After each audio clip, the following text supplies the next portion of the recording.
तो भाई लोग भोजपुरी में खाली नमवे काफी बा पावर स्टार पवन सिंह के। आपके बता दी भैया कि आज से एक हफ्ता पहले 8 दिन पहले पावर स्टार पवन सिंह जी का एक गाना लॉन्च हुआ था, जिसका पोस्टर आप लोग यहाँ स्क्रीन पे देख रहे होंगे। जी हाँ, काहे रूसेलू। और 8 दिन में भैया 4 मिलियन व्यूज उस पर अभी तक चल ही रहा है। लेकिन मैं आप सभी को बता दूं कि भोजपुरी के पावर स्टार पवन सिंह जी का हर दिन लगाना लॉन्च नहीं होता है। जब भी आता है एक हफ्ता 10 दिन बाद ही होता है। और भाई वही गाना जो है भोजपुरी में बवाल मचा देता है, यानी कि गाना ट्रेंडिंग में पहुंच जाता है।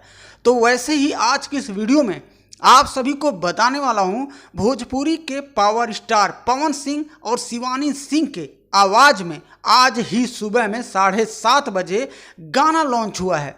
जो यहाँ स्क्रीन पे पोस्टर आप देख लीजिए, जिस गाने का टाइटल है लुंगिये बिछा दीही का। और इस वीडियो सॉन्ग में पावर स्टार पवन सिंह जी के साथ में फैड करते नजर आ रही हैं प्रीति मौर्य।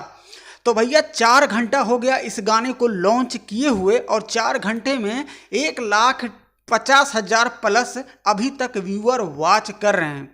भाई इस गाने के राइटर हैं निक्की निहाल जी, और इस गाने के भैया गाने में म्यूजिक दिए हैं प्रियांशु सिंह। तो आपको पता ही होगा कि प्रियांशु सिंह जब भी पावर स्टार पवन सिंह जी के गानों में म्यूजिक दे दें तो गाना हिट होने से किसी का बाप भी नहीं रोक सकता है। और इस वीडियो के डायरेक्टर होंगे ऋषि राज और विनीत झा जी। तो भैया अगर आपने अभी तक इस गाने को नहीं देखा होगा तो सृष्टि म्यूजिक यूट्यूब चैनल है, जिस पे 6,68,000 प्लस अभी तक उस पर सब्सक्राइबर है। तो उसी पर गाना लॉन्च कर दिया गया है आज सुबह में, लुंगिये बिछाई दीही का। तो भैया आप लोग हमेशा बने रहिए इसी चैनल पे, और इसी चैनल के माध्यम से हर दिन आप सभी तक नए नए गानों का अपडेट मैं पहुंचाने की कोशिश करता ही रहूँगा।